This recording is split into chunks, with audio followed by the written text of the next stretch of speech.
All right, traders, this is Christian from Hertz Tribeca Trade Group, and this is your recap for Thursday, July 12th. I guess one word would probably sum up today. I mean, wow, what a move, considering yesterday. And, sometimes that's just how it is. It's a little bit of a shakeout day yesterday. I thought yesterday was a little bit of an over dramatization. I didn't think that we were down that much. There was a couple sectors that were hurt pretty bad yesterday.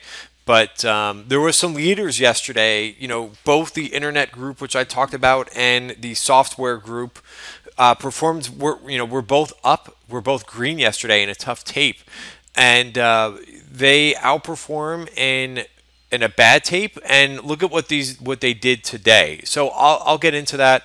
I think also a little bit of a surprise last night. I was telling the story earlier in the trading room, but I was out to dinner last night and got home, had a few drinks, and I looked to see what sorry, not what Europe was doing, but what Asia was doing, and I was like, wow, because I said in the trading room, because we have our trading room obviously open all hours, and I said at 10 o'clock at night, I said, what's China doing? And it was green, and I was like, holy cow. I was like, I hope it stays that way through the night, and certainly it did. The Shanghai, I think, was up about 2% last night, so from going from memory. So things can really get exciting when Asia markets rally a bit and move up. The U.S., I think everybody knows this, has been the best house on the block, and then when everything else starts to kind of perk up a little bit, we could really in the U.S. get a big launch to the upside. So S&P, before I turn away from the S&P chart, again, I think it's always good, and I always start with the S&P chart because I think it's important. But there's so many more interesting things going out there, so it's always good to kind of see what the direction is, if we're upon resistance or support. But there's just always more interesting. I don't trade S&P. I trade stocks and I trade sectors. I trade ETFs. I trade ETFs for countries and I trade ETFs for sectors, especially subsectors. But mainly we're single stock traders, right? So, and it's been a stock pickers market, for a long time. Just like I was talking about the internet and software names, application enterprise software names doing very well yesterday. So I'm talking fast because we have a trader meetup. We like to do this about once a month and meet up for some drinks. And we're going to be doing that shortly in New York, going out in New York off to a rooftop bar, which we did that about a month ago too, which was fun. So I think it'll be good weather tonight and it will be fun. So that's why I'm talking fast. But let me start with the big outperformer. And again, I think today was all about momentum names. If you look to see what the best performing group was, in terms of group or subgroup, it was the software names again. So I devised an index for this in the beginning of the year, and you could see what it is. And the reason why I did this, I call it the business tech index. Because what's been going on, it's been the strongest area. Small business optimism has continued to grow. So, finally, this is kind of just launched, not finally, but it is launched to the upside. So that's a 52-week high there. So this is an index that I created, I think, with 49 different companies in it. And you could see today's movers.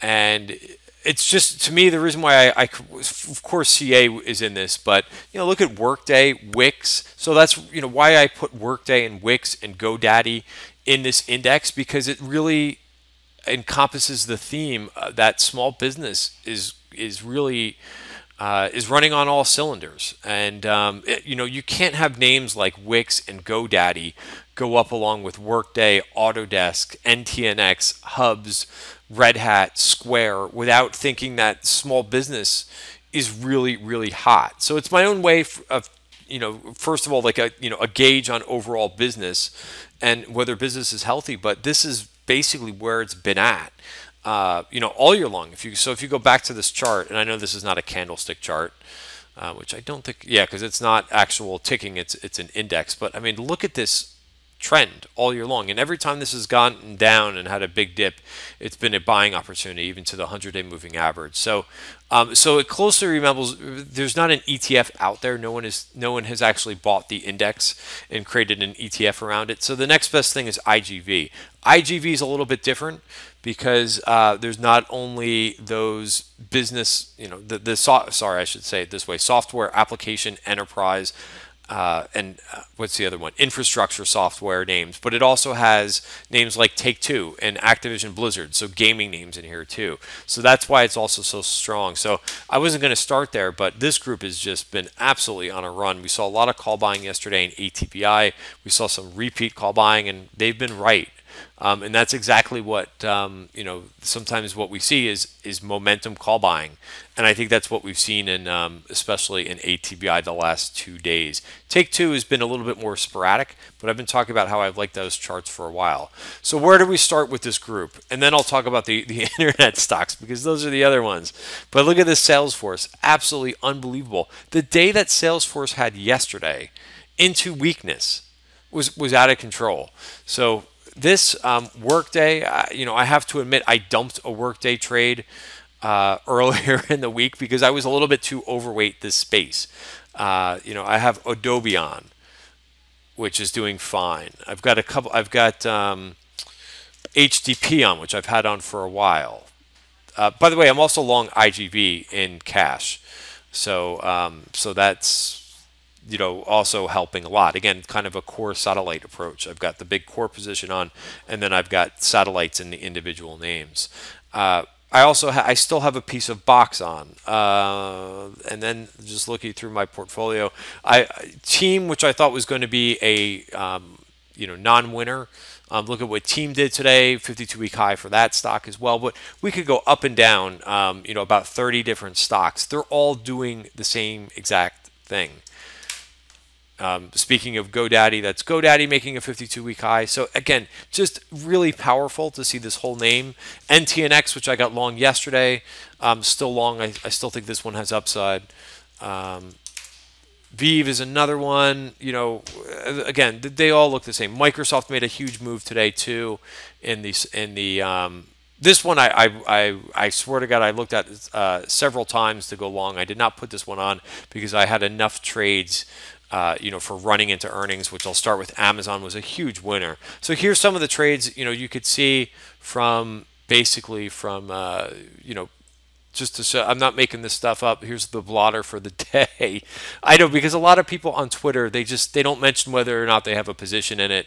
They just mention, oh, look at this move. This is what I did today. A lot of stuff. Adobe, more than almost a double on this one today. Amazon, out of my Amazon trade. This is a trade that I've been talking about a lot. And Tribeca Trade Group members get the whole alert on private Twitter feed. Race is another name that's starting to work. Big move in this one. What else? XLV. Taking a target today, 270 versus 170. That's another group. So that's kind of the third group to talk about. So you've got of course, the software names, the internet names. Facebook, Google was amazing today. Facebook 52-week high. Google 52-week high for Google today.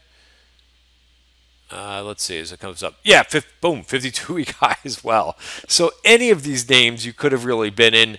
Again, sometimes it's easier said than done when I say, oh, you could have been in any of these names. You do have to pull the trigger and get involved in some of these names, but very, very strong. And then also the Chinese internet names, I would say last. And this has been where the Chinese internet names have been a little bit tougher the last month or two because China has been weak. But, of course, like everybody has eyes on this IQ. Call buying in today, call buying in this name right off the bat. A few other names. I mean, they're all kind of, I've been very adamant about waiting till these things retake the short-term moving averages. So, this is close to doing it. Sogo. I also like the Zio name, which I do not have a position in. I didn't want to buy in green today because every time you buy in green, it ends. So before I get to that, yeah, I mean, today was mainly taking profits day. Of all the positions, I bought like crazy yesterday. I put on about 3 or 4 different trades yesterday because I thought yesterday was an overreaction, and now I'm taking, making sure I took a lot of stuff off today. Most of my short-term trades are off. And I still have, it's not like I liquidated my whole portfolio, my option portfolio, but I've got longer dated stuff on, and I've got a couple small pieces of things that I have on as well. So, yeah, I mean, great opportunity today to go ahead and take positions off. Just to go over a little bit, a few of the biotech names, Gilead, Celgene, they're all starting to work to the upside. I think Celgene ends up taking out this VPOC up here, so nice performance there. I remain long XLV. I did take a target in it. I'm targeting that 80, 88 and change VPOC up here. Where did it go? There it is, 89, call it. So I continue to kind of take profits as we go up. AAOI, which I tweeted out this morning. I've been long since this one since the second, and I tweeted that out. But this one's finally looking like it's going to get going. Huge short interest. I saw a bunch of other people tweeting about this, but I've been tweeting about this now for a couple weeks. So it's been one of those where you've had to have a little bit of patience with, but it looks pretty good. Roku is another name that they keep coming into. So Roku, I have a small cash position on in Roku, nothing major on in this one, but this one also looks great strength in this. So just a ton of momentum. I feel like I'm leaving some names out, but I think even Baba had a nice day today. Actually, Baba was only up 1.5%, which is probably an underperformer considering the whole group has done very well. Also, I played Raytheon for a day trade today. Did really well in this for a day trade today. Bought some calls for 27 cents. Checked out of them for 85 and 75 cents today. So that was a nice play. Just something, because I know this morning Trump talked a hell of a lot in the speech about defense spending. So I thought that Raytheon, and I think Raytheon could actually keep going here. So just was looking for something a little bit different. What were today's underperformers? The banks again. So they report earnings tomorrow. We'll see what happens. The one thing I will say about the banks is they typically don't move that much for earnings. I didn't play a single one for earnings. I just don't feel the need to. So I'm sticking to my guns. But you could see, there's going to be plenty of names to play for earnings. These banks, and maybe something surprising happens tomorrow, which I would welcome that. But I just didn't feel any need to kind of push the envelope with the banks and to force a trade. They're just not where it's at right now. And again, I hope it changes. I hope something different happens. But have no problem telling you I'm not long any one of these banks for earnings. So Wells Fargo, you could see it doesn't act very well. So again, sometimes these trends will change. But I would rather have them do it first. JP Morgan reports, you could see it. First of all, they don't move that much, and they also haven't been moving in the right direction. So I would rather have the price action prove it to me. If they get going, I will, and if they start to show momentum, I'll jump on it. But until that happens, I'm not going to play the guessing game and trying to guess when these are going to get going. That's a fool's game, in my opinion. So again, I'm always very clear in my and what I believe and what I don't believe when I give these videos, and the same thing in the trading room too. So right or wrong, I will always give my opinion. So that's it for tonight. Like I said, I'm talking fast because we have a trading meetup tonight. Hope traders, hope to see you guys there, and have a great night. Do a little bit of celebrating tonight. Enjoy it, and see you tomorrow in the trading room. Thanks, everybody. Have a great night.